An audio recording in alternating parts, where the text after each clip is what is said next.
Welcome to Her Love of Sports with your host, Katie Hamilton. Welcome to Her Love of Sports, where we are highlighting professional women in the sports industry. This episode, we are introducing something new, a new special series called Community Spotlight. The community is the heart of grassroots sports. It's a place where kids may play on their first team, learn to kick the ball, throw a pitch, and make new friends. There are many wonderful people who play a big part of creating a safe, positive, and encouraging environment, like our guest today. For our first Community Spotlight, I am excited to introduce to you the extraordinary Lisa Zawacki. Lisa, thank you for joining us today. Thanks for having me, Katie. It's good to see you. It's good to see you too. I'm so excited. And once we started Her Love of Sports, I knew I wanted to do a community spotlight and highlight someone like yourself. So I'm so glad that we have you in studio and doing this today. So let's just kind of start off. So we're both with Gorge Soccer Association. I work on the technical team. And Lisa is like the heart of Gorge. I would not know where to be. I would not know what's running. She organizes our whole club. And how many kids and players do you think are in Gorge? We have 1,300 registered players right now on the youth side. 1,300 just on the youth side. And then we have a pretty big adult side as well. Our women's just won the provincials last year. Yeah. How many do you think around on the... There's just under 400. Just under 400. Yeah. So that's... all those people is how Lisa manages. So let's kind of talk to me about your role and how you have 3 sons. Yep. And I've worked with some of them. They're very lovely, very nice. How did you kind of get into the Gorge soccer community? So when the boys were young, they were interested in playing soccer, looking for something to do. And of course, our neighborhood was in the Gorge catchment. So it was just a natural progression for us from there. But once they came into the club, I was used to sports at the recreation center, that kind of thing. And club sports were a little bit different. They weren't organized quite the same way. And we felt like we were lacking something. So we stepped up and filled a hole there, I think. I started as the team manager for the boys and went on from there to become basically the club manager. So helping the technical directors, and my job really is to help the coaches organize. And I love doing that. Our coaches are awesome. So.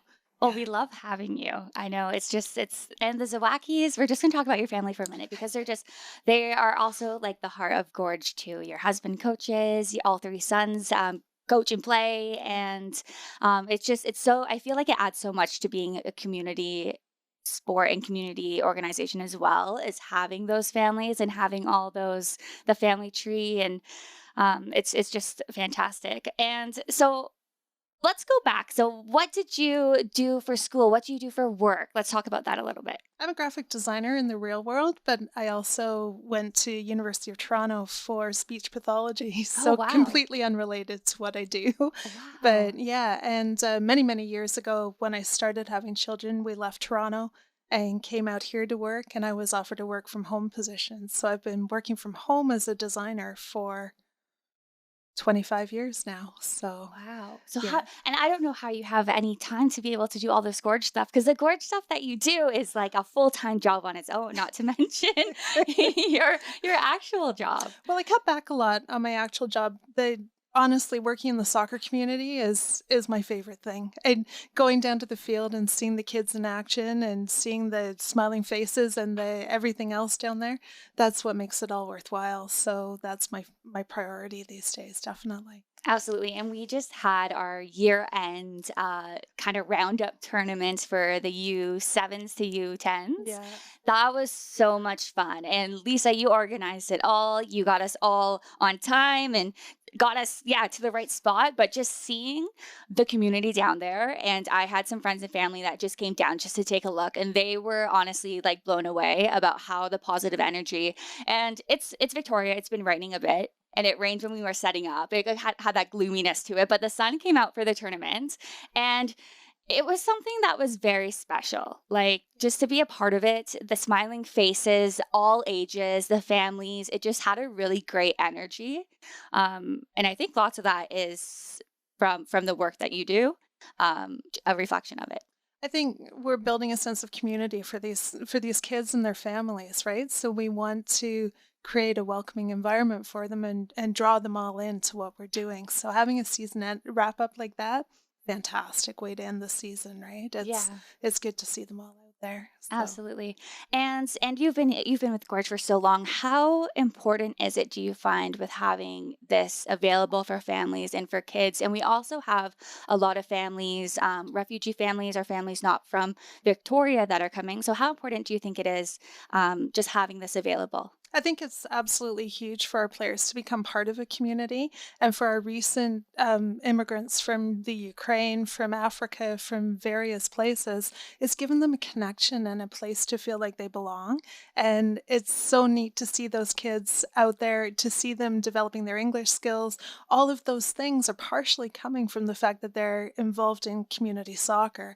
And it's an amazing feeling to see them adjust as they come through. The kids that showed up in September and could barely speak English, and now you can have a whole conversation with them and you wouldn't know that they came from somewhere else. It's awesome, and I think playing sports is a big part of that for them. It gave them that sense of belonging, and it helped them make those friends. Your teammates are your community, right? It's really cool to see. Absolutely. And we had this year, I mean, we had so many teams, I feel like. We had so many players. The turf fields, because the grass fields were closed a lot just with the weather, but the turf fields were packed that we didn't know where, where to put everybody. Oh, I know. I know. If we could get more turf, our world would be complete. We Right. have more players than we know what to do with at the moment, which is a great complaint to have. And we're lucky that we've got some great facilities in the community. But yet we're always looking to expand, that's for sure. And you've probably seen it more than me on more of the registration and seeing the numbers and everything, because when COVID was happening, it was quite, especially in the girls soccer, we were seeing a little bit more of dropout rate Yeah. and not as many registering. And then of course there were studies showing that post COVID, the amount of females and then kids in general that would not be coming back to sport was a very big number and a little bit alarming. But now looking at where we're at, today, with saying that the fields are busy, we have lots of female teams, lots of boys teams. From the registration side, what was your how did you kind of see it? What was numbers like? Did you see girls dropping out as much with COVID? Do we see the numbers going back up? We did see the dropout across the board. I don't think it was for us more girls than boys that dropped out, but we're back to well above where we were before COVID now. And as soon as it was safe to come back to play, there was a huge demand from families to come back out and play with their friends and be running and moving and doing all the things that they couldn't do before. So yeah, our numbers are so strong now. It's great to see. And you've seen the success we've had on the girls side. So Mhm. definitely seen some growth with our girls programming. So that's great to see. Yeah, we definitely have. We've seen great growth. We have four teams going to provincials, I think, Yeah, this year. three girls teams and Three one girls boys. teams, one boys. They did really well at the district cup that we just had as well. I think it was three boys and one girls team won or something Yep. like that. Yeah. So they're doing well. But I think just really, and having this community spotlight is just the importance of having that space for kids and for families and for adults to come down and be able to, because I know when we're there, I don't know if it's every day they're down there, but there's a good group of kids that are just down there, which I find we don't see very much anymore, Yeah. of kids going down there with their soccer ball, being kids, trying out new tricks and all this kind of stuff. So I think it's been really great. Now going into the spring and summer, hopefully we'll get some more kids kind of just coming Oh. out and doing their thing. We'll see more and more kids down there, and it's a great location for that. There's so many of our kids don't drive to the neighborhood. They ride their bikes down or they do that sort of thing. So they're not traveling from great distances, which means that the soccer field is really a central place for them. It's where they can all come and hang out with their buddies, and it's really cool to see. Yeah, Yeah. it is. Um, from your time in the role you are with soccer, do you have any moments? It could even be like when your sons were playing or anything. Do you have any moments that you're like, wow, this is something that I'll always remember and cherish? Oh boy, you really got me there. I mean, obviously, with my boys, it's the times that they medaled, the times I mean, those things are really, really cool. But then from the other hand, when we were talking before about the immigrant communities and that sort of thing, for me, those days are incredible when you see a kid come in and reach out to us who was shy and quiet and now feels brave enough to be part of the community, or um, when our female players came back after the COVID break and how excited they were to be back at the field with us. Those things are the things that make it worthwhile. That's why we stay there, right? Mm. It's yeah, they're amazing little people. They are. They are. That's a great way to put it. And when we show up for assessments for team formation and you see a kid who's really spoken to your heart and they make it to the team that they want to be on, though, it's almost like it's my own child out there. You know, you're so excited for them. You're so happy for what's going on with them. And then the growth that we see with some of our kids is so cool. Oh, absolutely. Yeah, it's awesome. Yeah, and I think we see so many kids grow up through the system. So they're starting the Timbits or maybe a little bit later, and we see them grow and to kind of watch them because, like yourself and like me, like we started at Gorge at such a young age. Yeah. And then now to be like, okay, here's where we're at. Or we're seeing some of the kids I saw when I first started coaching, we had Premier Team and Gorge was looking for coaches. So they were like, hey, we need some coaches. Would any of the adult teams step up? So me and my friend Haley, we said, sure, let's do it. We're already here. We'll do it. And you were great because you scheduled our practices right. We were younger, but you gave us the 7 to 8 slot, and it just worked out perfectly. So then we could do our practice, go to our own training. Anyways, it was those girls. So my first team that I had coaching, they graduated high school last year. Oh my gosh. And I still don't know how to take it because they're my little 10-year-olds. And I'm like, what? And one thing that I think for me was the most touching is I got a text message from one of them to let me know that they got picked up to a university. Oh. And I was just, it melted my heart. It's so exciting. That's Because so you see cool. where they've gone from and you've seen the stem of where they came in and being nervous or not knowing and then going through Gorge and then now doing a university. It's like you said, it's like your kids are part of your family. So Yeah. it's truly amazing to have kind of that connection. And in your heart, they're still a 10-year-old, even though they're off Yeah. to university. Exactly. I know. That's why I'm like, what? No. You can't drive yet. But it makes such a difference, too, for our female players to have female coaches. We're so lucky to have so many strong leaders at the club, that women that they can look up to, girls who are refereeing, girls that are stepping into roles that really have been more male-dominated positions up until now. And it's great for the girls to look up and be able to see, look what Katie's doing.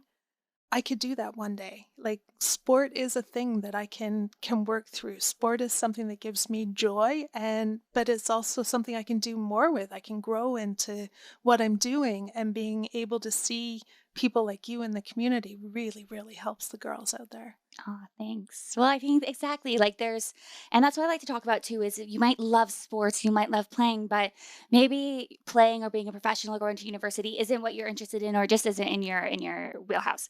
So there's so many different avenues that you can go. There's coaching, like you said, there's reffing, there's being just part of the team, running some programs, and then of course yourself too of administration and putting on these amazing events and tournaments and stuff. So I think it really shows that you can still be in sports. There's just different areas that you can be in, or board of directors, right? That could be an area as well. Yeah, for sure. And now I'm seeing my boys are old enough that some of their teammates have started to have children. And so they're all planning to come back to the club and coach when their kids are ready to go. So it's great to see that they've grown up in that community, and we've continued that feeling of community for them, so that they'll continue on doing what they're doing, which is awesome. Absolutely. And I think we sometimes have a little bit of a difficult time finding coaches for teams, with parents stepping up. Just kind of like, how important is it for us as an organization to have those parents step up into those roles? We couldn't operate as a club without parents stepping into those roles, whether it's as a coach, an assistant coach, or a team manager.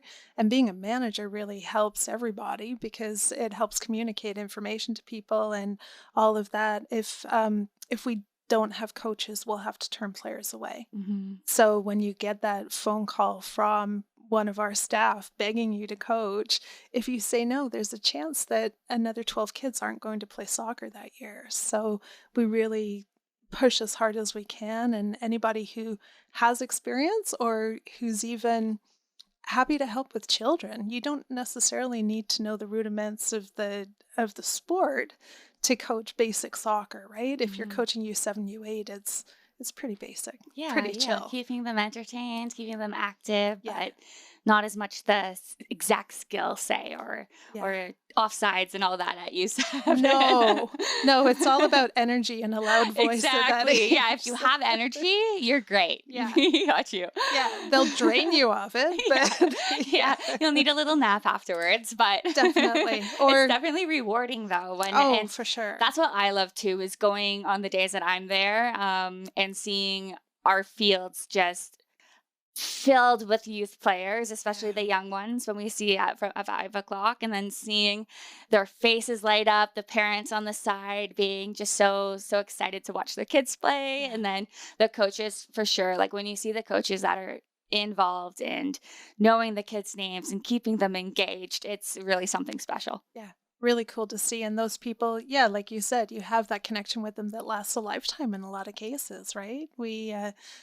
My boys playing adult soccer still have their old coaches come out to watch their games. It's cool to see. It's that connection to everything. It's pretty cool. And that's coming back to being the heart of kind of part of the community and stuff, right? Is having that place and knowing that there's your soccer family or your sports family, if it's basketball or volleyball or whatnot, but knowing that you have a friendly, familiar face there. And it's something that's super special, because I've been with Gorge kind of throughout since I started, but of course you go away for a couple years and go play somewhere else, but you always come back. And when you see those people that are part of the club, it's just like you're coming home. And definitely. Very, very comfortable. And and we're lucky that we have a home there as well, right? We've got that network of buildings. We've got a place to put our trophies and to do all of those things that not everybody has in their community. So it's really nice to have that central home, the place to have team parties and do those kind of things. It's pretty cool. What would you say is one of your favorite parts about the role that you do? The kids, definitely. 100% the kids. I love going down to the park and interacting with them. I love answering their questions. I'm happy to work with the parents and know that we have answered their questions. We've taken away maybe some of their worries about things or done that sort of thing and made it a much smoother process for them. So those things, being the voice of the club and being able to work with people and make their transition to the sport an easy one, it's really worth it, for sure. I love that. I love it. We are so lucky to have you at Gorge. We're so lucky. It's just whenever I go to the field and I see Lisa and I pop my head in the office, I'm just like, I'm like, yes. Okay, let's a little bit more about you. What was did you play any sports growing up? I did not. I was a music person. And then I had 3 boys, and there was no way I was going to avoid sport after that. And then once I saw them in action, I realized just how much I missed out on when I was in school, because that connection, I keep saying the same words, but that when I see these teams together, when I see the way everyone interacts and the family that they've created, man, I wish I'd done that. That's really silly. So it's funny to look back and see maybe I should have made different choices along the way, because I really, really enjoy what is added to my kids' lives and to other people's lives, definitely. And what did you play instruments, or what kind of music? Were you a singer? I was a bass player in the provincial jazz program. Wow. Look at you. Yeah, many, many moons ago. And I played clarinet. Impressive. And wow. My grandfather was a conductor, so it was kind of our It's just in your blood. Yeah, for sure. I like that. See, I learned something new about you. Yeah, look at that. Yeah. Don't ask me to play anything these days. I was going to say, can you whip it out for opening ceremonies? No, pretty much it's just a computer keyboard for me now. So. And you grew up in Toronto, or just I actually was born in the UK. right? Yeah. I knew this. Yeah, and emigrated when I was 11. So then went to school in Western Canada and went to university at University of Toronto. So I spent 7-8 years in Toronto, and then we came back here once we had Tyler. So Let's see. Couple more things. If you could pick your favorite vacation, what would it be? I'm actually planning to go on it. I'm going back Oh. home to England next year. Oh, So amazing. we're from the very south coast of England, which is Cornwall, and the surfing is incredible down there, Oh, and wow. all my people are there. So I haven't taken my husband back to England, so he hasn't met everyone or seen everything. So that's our big plan for next That's year. incredible. Wow, Yeah. that'll be a great trip. Oh, really looking forward to it. So yeah, it'll be good. Oh, well, Lisa, thank you so much for coming on Her Love of Sports today. Words don't describe just how amazing you are and how lucky we are to have you at Gorge. And we wouldn't be the club we are without Thank you you. for having me, Katie. It's so good to see you. To catch all the latest, make sure to follow us on social at Her Love of Sports and check out herloveofsports.com.